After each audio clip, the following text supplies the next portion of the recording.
मेरे YouTube channel में आप सबका स्वागत है। जैसा कि आप सब लोग जान रहे हैं, बोर्ड के जो एग्जाम सीरीज है उसकी आप लोगों की लगातार प्रैक्टिस कराई जा रही है। अगर कंटिन्यू बने हुए हैं तो बहुत अच्छी बात है, और अगर अभी तक नहीं देखे हैं मेरे सारे वीडियो को तो आप लोग उसको जरूर देखिए, ताकि आप लोगों को बोर्ड के एग्जाम में अच्छे अंक प्राप्त करने का मौका मिल सके। अगर आप लोग नए हैं तो मेरे चैनल को सब्सक्राइब कर लीजिए और बेल आइकन को दबा दीजिए, जिससे आपको हमेशा नया अपडेट मिलता रहेगा और आप हमेशा मेरे नए नए वीडियो से रूबरू होते रहेंगे और अपने अध्ययन को जारी रखेंगे तो आपको अवश्य ही अपनी बोर्ड के एग्जाम में अच्छे मार्क्स आएंगे। आज मैं अध्याय 14 आंकड़ों का विश्लेषण से संबंधित कुछ प्रश्नों को आप लोगों को बताता हूं, जो कि बहुत ही इंपॉर्टेंट प्रश्न है। ऑब्जेक्टिव टाइप्स और खाली स्थान, ऐसे प्रश्नों का आज मैं आप लोगों को कुछ बताऊंगा। तो यहाँ पर देखिए स्क्रीन में वस्तुनिष्ठ प्रश्न, प्रत्येक प्रश्न पर 1 अंक निर्धारित है। ऐसे प्रश्न आपके बोर्ड परीक्षा में 5 प्रश्न आएंगे, जिसमें से ये जो अभी चैप्टर पढ़ रहे हो इसमें से भी एक प्रश्न हो सकता है। तो यहाँ पर देखिए सही विकल्प चुन करके लिखिए। यहाँ पे लिखा हुआ है सही विकल्प चुन करके लिखना है। इसका मतलब ये है कि 4 हमको आंसर दिया गया होगा, उसमें से एक आंसर को हमको जानना है कि जो सही है। तो यहाँ पे प्रश्न फर्स्ट को देखिए, यदि किसी आंकड़े में प्रेक्षणों की संख्या n हो तो विषम संख्या अगर हो वह संख्या n, तो मध्य का पद क्या होगा। जैसे कि यहाँ पे मैं एक उदाहरण लेकर के बता रहा हूं आपको, 1 2 3 4 5, इस तरह से 5 हैं। यहाँ पर n बराबर 5 है। देखो यह है विषम संख्या, यहाँ पर 5 हो गए, और इन पांचों का मध्य क्या होगा देखो बड़े आसानी से हम लोग जान सकते हैं। देखो इधर इधर से काटते गए तो इसका आंसर तो 3 आ रहा है, मध्य पद। परंतु इस मध्य पद को प्राप्त करने का एक सूत्र है, देखिए बीच का है। तो टोटल में देखिए टोटल n बराबर है यहाँ पर 5, उसमें 1 जोड़ देंगे और फिर आधा करेंगे, ठीक है, यानी कि n + 1/2 वहां पद। जैसे कि इसमें 5 है तो 5 में 1 जोड़ दिए 6, 6 का आधा किए 3, तो ये तीसरा पद होगा। यहाँ पे सीरियल नंबर में दिखाया गया है, हो सकता है ये 2 4 6 9 और 12 हो, इस तरह से भी हो सकता है। तो इसका बीच का पद जो है इसका माध्य पद होगा, मध्य का पद होगा, ठीक है। तो इसका सूत्र क्या हो गया, n + 1/2 वहां पद बी वाला होगा। इसका आगे देखते हैं। इसका यदि किसी आंकड़े में प्रेक्षणों की संख्या n सम संख्या हो, बहुत आसान है, देखिए जैसे कि 2 4 6 8 ये सम संख्या है। यहाँ से यहाँ तक देखिए पहला दूसरा तीसरा चौथा 4 पद है, इसमें n बराबर 4 है। भले ये दिख अलग रहा है लेकिन पदों की संख्या n बराबर कितना है, 4 है। आप देख रहे हैं कि यहाँ पर मध्य पद निकालने के लिए क्या करना पड़ेगा, एक ऐसे काटते जाओ, ये देखो बीच में कुछ नहीं मिला, तो इसके लिए क्या करना है, इस पद को और इस पद को जोड़ देना है। 4 × 6/2 माने कि 10/2 यानी कि 5। इसका आंसर यहाँ पर 5 आएगा। लेकिन ये 5 लाने के लिए यहाँ पर n के शब्दों के भाषा में मैं यहाँ पे बताऊंगा आप लोगों को कि यहाँ पर चौथा को चुने, माने इसके आधा पद को चुने। 4 पद में से आधा माने दूसरा पद हुआ, ये पहला दूसरा पद हुआ, और तीसरा पद को भी लेना है, यानी कि उसका नेक्स्ट पद लेना है। तो पहला एक पद तो हो गया, n/2 आधा कर दिए, 4 का आधा कर दिए तो 2 दूसरा पद मिला हमको, समझिए अच्छे से। और उसके बाद तीसरा पद भी लेना है। इसका मतलब क्या हुआ, n/2 + 1 एक्स्ट्रा कर दिए, ये वहां पद है ना सब, और फिर दोनों को जोड़ करके उसका आधा कर रहे हैं, यानी कि कौन सा, ये देखिए डी वाला मिल रहा है, ऐसा आधा कर रहे हैं यहाँ पे n/2 वहां पद का मान और n/2 + 1 वहां पद का मान, ठीक है। तो इस तरह से इसका आंसर ये हो गया। तो नेक्स्ट प्रश्न पर चलते हैं। प्रथम 10 तक की प्राकृतिक संख्याओं का समांतर माध्य।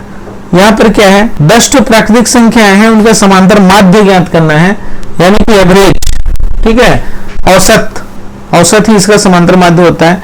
तो 1 से लेकर के 10 तक के संख्याओं को आप लिख सकते हैं और लिख करके जोड़ सकते हैं। तो ये देखिए ये इसके पहले 9 है, तो जैसे ये 10 हुआ, इसको और इसको जोड़ोगे तो भी 10 होगा। तो ऐसा आप करते जाएंगे, यहाँ पर 8 से करेंगे, यहाँ पर इसको 7 से करेंगे, फिर 4 का 6 से करेंगे और 5 ये हुआ।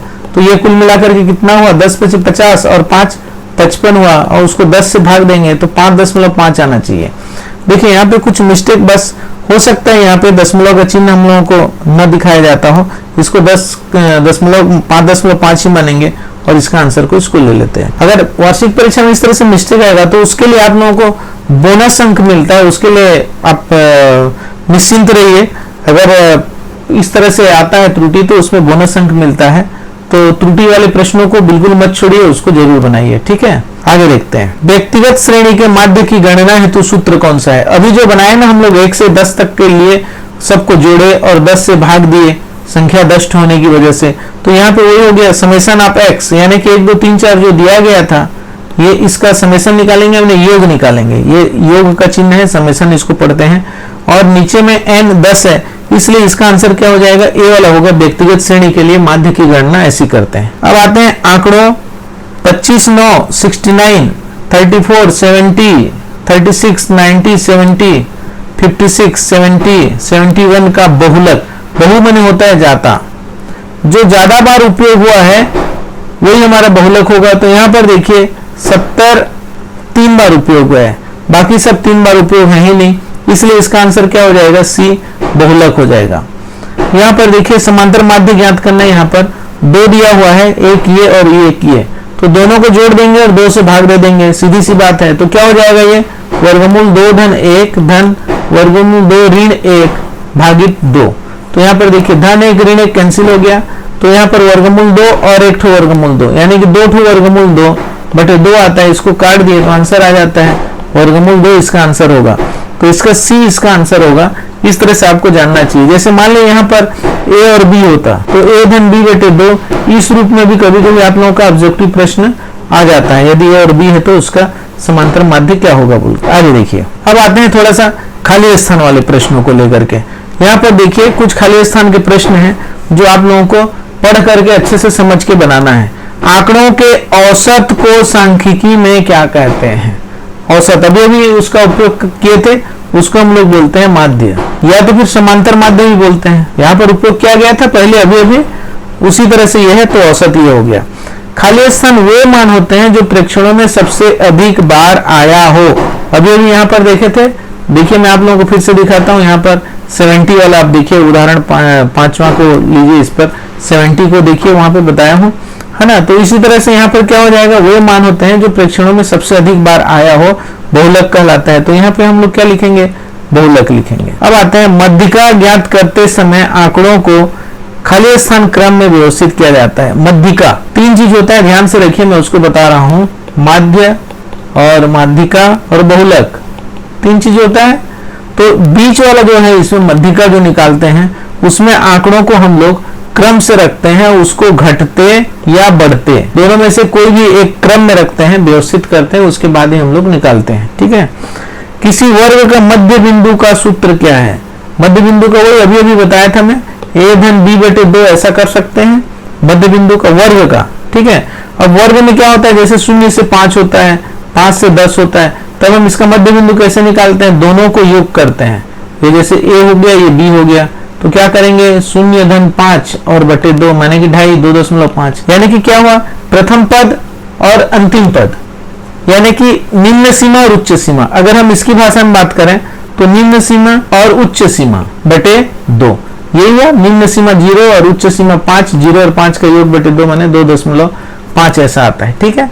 तो यहाँ पर ये वाला उपयोग कर सकते हैं, निम्न सीमा धन उच्च सीमा बटे 2। यहाँ पर चाहो तो आप L1 प्लस L2 बाई 2 भी लिख सकते हैं।